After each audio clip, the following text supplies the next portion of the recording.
Hello and welcome. We are at Jesus is the Answer, and this is part 16, the Cosmic Christ. All right, so let's go back down our journey.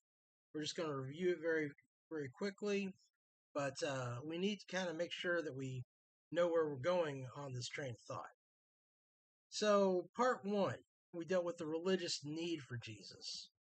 Um, Humanity has major problems and there has to be a search for the answer. And if there is a need for the answer, then that need is supplied by Jesus most popularly. So why is that? So before you try to seek the truth, you have to need the truth. You have to have an honest desire to want the truth and humility to say, if it's out there, let me see it. Okay. Jesus is the Answer Part 2, the historical existence of Jesus. So I went through, some of these are popular, some of these are hidden. In other words, there are records, but we just never really thought about it that way. And so I give a larger case that yes, Jesus is a real flesh and blood historical person.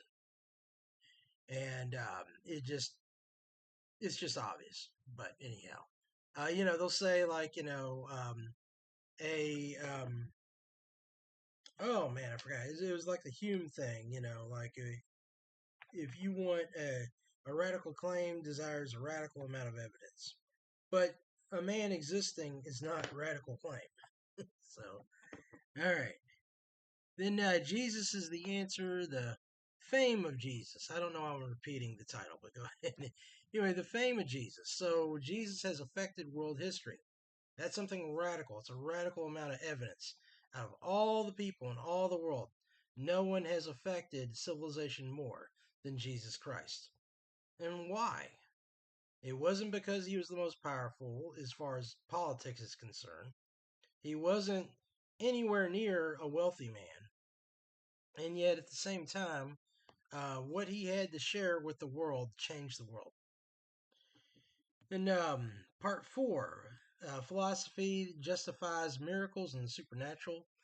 We cannot justify nature by itself.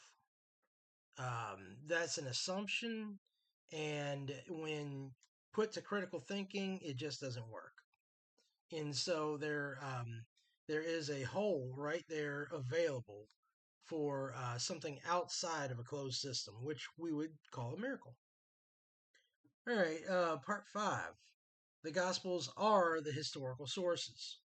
So I gathered together many different sources, mostly non Christian, to show that Jesus was a real person. However, if you're going to ask, well, what's the story about him? Then they're always going to refer back to the four Gospels. Part six, um, Jesus the prophet. Jesus made predictions that pass a natural world. Number one, his predictions about his words being published, and also predictions about his followers reaching the ends of the earth. That has happened. Well, then once you look at that, then you also look at the historical person, that he did make some, small predictions, and then he made a big prediction, which also carried him through, which is the prediction that the temple would be destroyed, and it was in 70 AD, decades after he died. So then, now we look at Jesus the teacher. The secular men through history, some of the most powerful, famous, knowledgeable, all of which paying homage to the person of Jesus Christ in his teachings. Then part seven. No, that was part seven. Then Jesus is the Hebrew Messiah, where I go through many popular Old Testament passages that predict who he is and who he was. And these things are just mathematically impossible to predict as well as they did. and the fact that it's a document under the jurisdiction or the custody of a non Christian people. Part 9, Jesus the Priest. Some of the typology behind Christ and the foundations of the religion own up to him being hero, Messiah, Savior, God, and yet these were fundamental to the man Jesus Christ, is what he taught, and then the implications that go with that. Part 10, the resurrection. We go through the evidence of the resurrection. We go through the all the alternatives, and all the alternatives do not add up with the evidence. It just doesn't. And so when all that clears away, then the only plausible answer is that Jesus rose from the dead. Part 11, Resurrection Roundup. We go over this again. A couple more pieces of evidence, a couple other points to be made. And really, I kind of, spend as much time or more on the second part. So, very important there. Part 12, the virgin birth and miracles. This is a two-parter, so part 12 and 13. I go over the fact that the virgin birth is historically valid.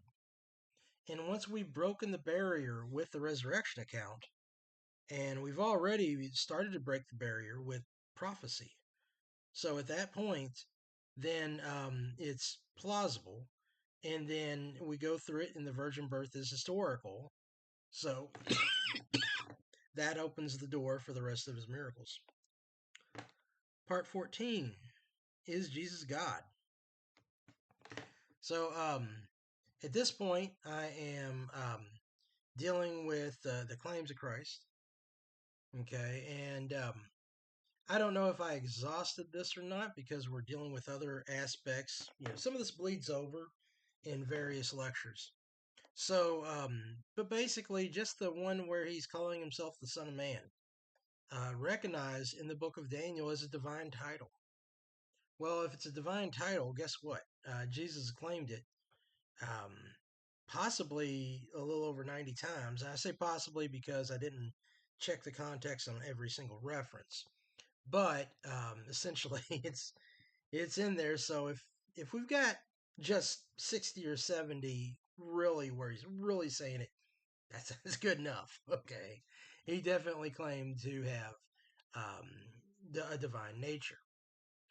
And then we also deal with the fact that Jesus, if he claimed to be Lord, then there's only three possibilities. He's either the Lord, or he's a liar, or he's a lunatic. And I even dealt with different possibilities of lunacy. Could it be a messianic complex type of guy? Well, actually, people with messianic complexes, they're kind of bipolar. They're hard to control. They can't accomplish much in their life. Okay, it's just kind of like a common aspect. Now, if you got bipolar, I'm not saying that you shouldn't try to do better in life and that it's going to be impossible or anything like that. But I'm just saying, in the natural, people don't go very far with that. And guess what? Jesus did. Okay. So he had much more self control and, did not show any signs of a messianic complex, a God complex. Um, basically, Jesus was humble. Okay. He may have understood himself to be divine, but he did not flaunt it. He would lower himself to help people out. He had a great deal of humility and would even try to shy away from self exaltation when he possibly could. So, then like he's a liar, he's arch, he's evil. Why did he inspire all these people? Why was his message inspiring Gandhi and Martin Luther King to a way of peace for civilization? Why was he the fulcrum? Okay, why is he the point at which people aspire morality and do all sorts of things? Red Cross, teaching people to read. I mean, just anything around. points back to Jesus as this moral figure. So why would somebody that moral just be a perfect liar? So if those two are not the options, then what are you left with? Well, that Jesus is God. Finally, we also talk about some aspects of divinity and the fact that the material universe actually breaks down into sound. And of course, that sound, if it has a design, has words. And if it has words, guess what? It's the word, the logos. A Greek philosophical concept of the logos, also the religious concept of the logos. So, we find that connection between God and man. And I'm going to go a little further on that. All right, so let's see here. There are many signs that point to a aspect of Christ, the deity of Christ within nature. Now, I want to make it clear that like when we talk about, Jesus and how can a man be God, it's not as much how can a man be God, but how can God become a man. So when we see the miracles of Jesus, it's not showing that he has the amount of power to be God. It's the fact that the power that he's displaying on a very simple level is only available with infinity. The fact that Jesus can conquer the law of physics by walking on water or stopping a storm, and yet at the same time be able to read the thoughts of his enemies. Um, the fact that Jesus can, you know, take molecular structure and rewire it to where it's no longer water but wine. The fact that Jesus can ascend in the heavens can take someone who's from any type of medical issue and even death and raise them from death and regenerate them and give them life and then himself be regenerated and ascend to the heavens. All these aspects of power show divinity, especially once they're put together. So, if there was some divinity at work in Jesus Christ, and then the claim is that he is divinity, then essentially, the man is in union with God. And so God is one who interacts with nature and interacts with us. So, what do we see? Well, here's a good scripture that kind of points to this combination of God communicating us in nature. This is Psalm 19. The heavens declare the glory of God, and the firmament showeth his handiwork. Day unto day uttereth speech, and night after night showeth knowledge. There is no speech nor language where their voice is not heard. The line is gone out through all the earth, and their words to the end of the world. In them hath he set up a tabernacle for the sun. So, in other words, the ether, the space, is containing the sun, which is as a bridegroom. Bridegroom is messianic language. Okay, Jesus is the bridegroom. Cometh out of her chamber and cometh out of his chamber and rejoiceth as a strong man to run a race.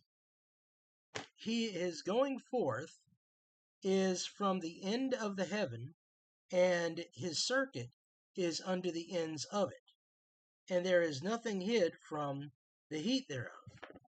So, he is the sun is rising, the sun is setting. It's like life and death, okay, which is pointing to a Christ figure. Also, the circuit is a circle. So he's running the circle from the beginning to the end and under and around.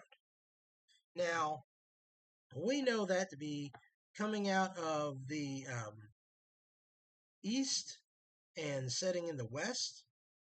And it does describe it in other biblical verses and passages, don't get me wrong, okay? But essentially, that is talking about the circle around the earth and also described as the globe. And I can prove that in other passages, but that's another conversation. So when we're seeing this, we see this life and death cycle. We see the brightness, okay? You look at the world of religion, but also the world of poetry, and you know that the sun is this glorious figure, this typology that reminds you of God, that reminds you of the hero, and basically, as he runs that circuit, he is our champion, okay? Which is good because what? Jesus is our righteousness, all right? So, the typology, the figure, the symbol of the sun is something that is very apparent in the biblical language and in other mythology. Well, in other stories and mythology. Okay. All right. So let's see here. Then we see this idea of the Mazzaroth. Let me see if I can find that here. All right.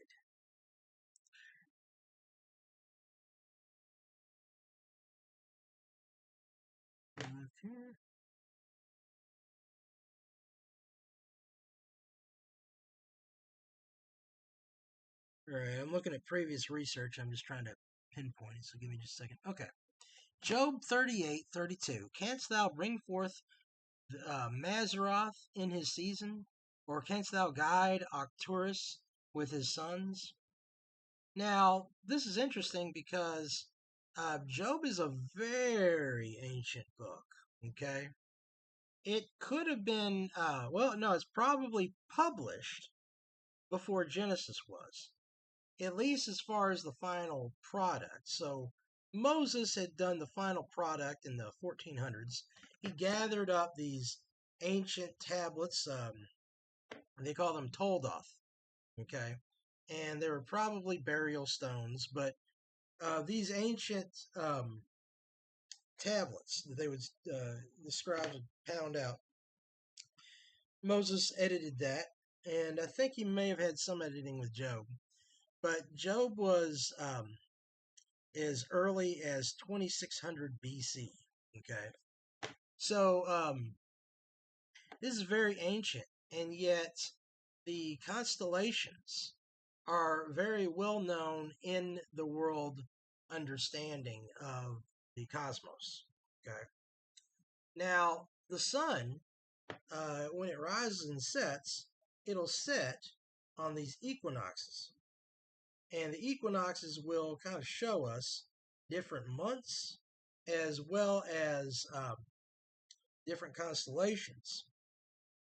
Now, the world began to understand these as the zodiac. Okay. Now, um, at the Tower of Babel, an alternative religion was created. And so most of your heathen,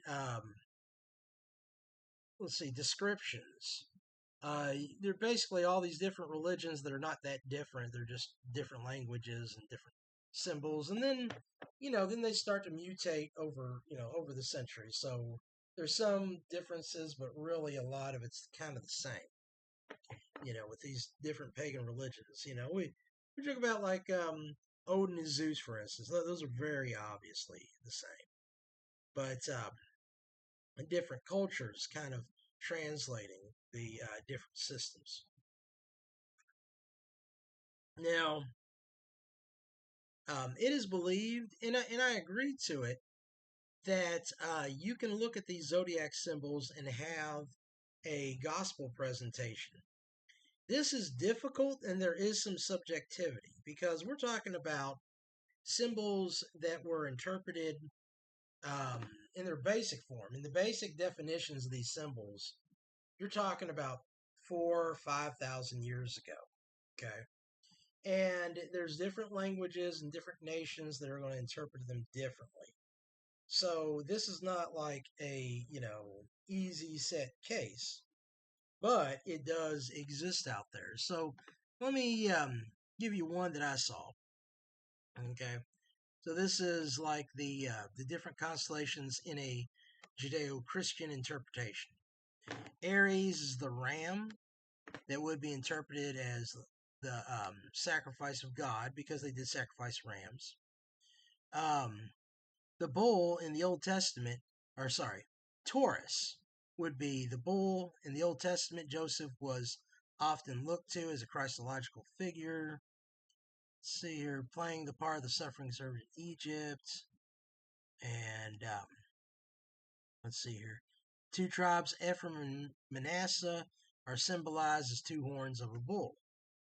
Or it could be a rhinoceros, which would be Binocornus, because it's a specific two-horned rhino. But anyhow, we go a little farther. Gemini, the twins. This represents duality. Could be Adam and Eve.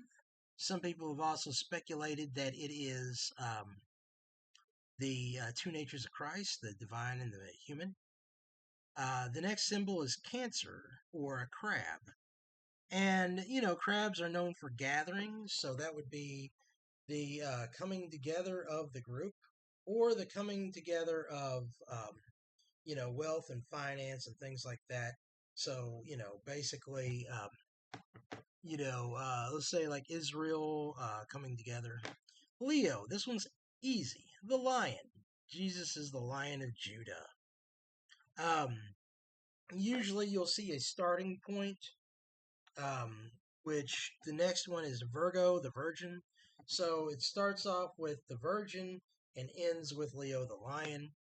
And, then you think of the virgin birth and then the millennial reign of Christ as, him with Judea and the Lion of Judah in the millennium. Then Libra, the scales, this is the judgment, okay? So the scales tell you the amount, and so you'll know like the price of sin, for instance. Scorpio, the scorpion, um, this is basically a symbol of war and violence. Sagittarius, the archer, this is a symbol of Satan and the work of the devil.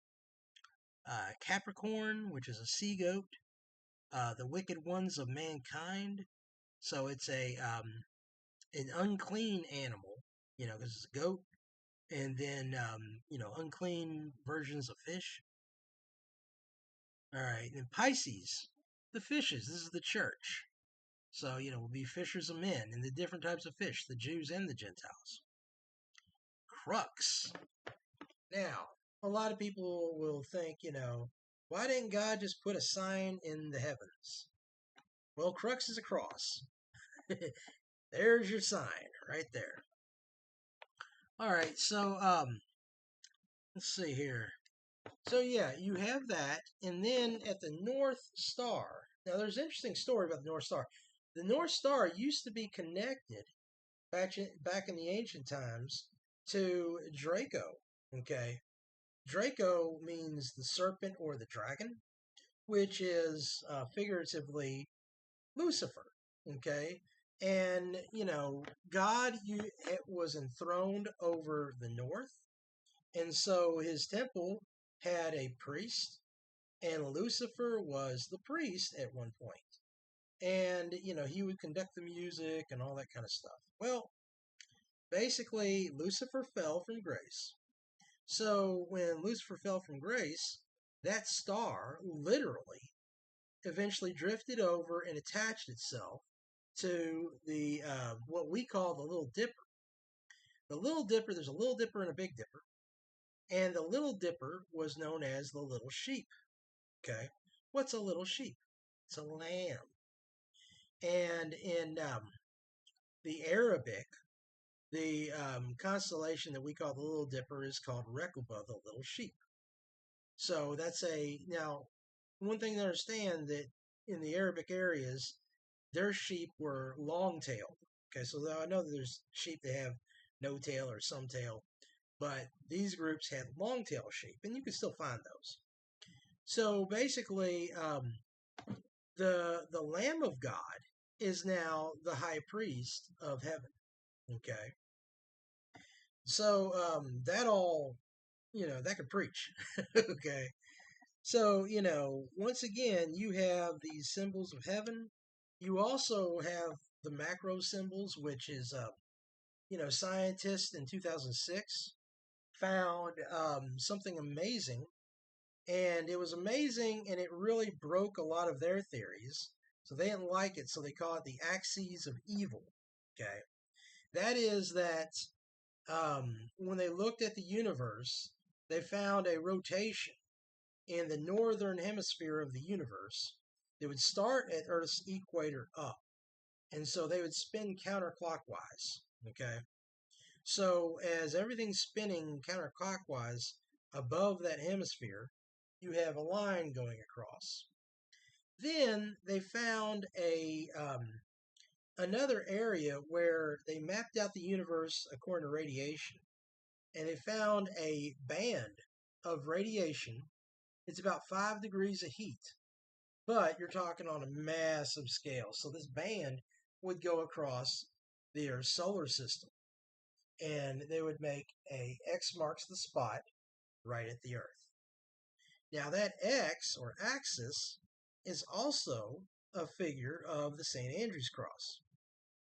So you have another symbol pointing to the Earth as the most important thing in the universe, pointing to design. But wait, if you go from the macro to the micro, within human beings and DNA, we have mitochondrial DNA, which is a cross. Okay, so um, cross is mitochondrial, cross is in crux, cross is in the axes of evil. Okay, so there it all is, pointing right to a cosmic Christ. Okay, now if Jesus is all these things, if there is a universe that is focused on the Logos, and the Logos is in union with the man, and all these, supernatural knowledge that we get from Revelation, and all these points where we know that the man did perform supernatural miracles, then it's obvious that he is divine. So if he is divine, then we are the branch. That's a joke. But we are, a branch of Christ if you are a believer. But basically, now it's just getting obvious at this point that this man is divine. And if this man is divine, then he has authority. Okay. So we're going to look at what Jesus has to say as divine. And that'll be the next lesson. I'll catch you later.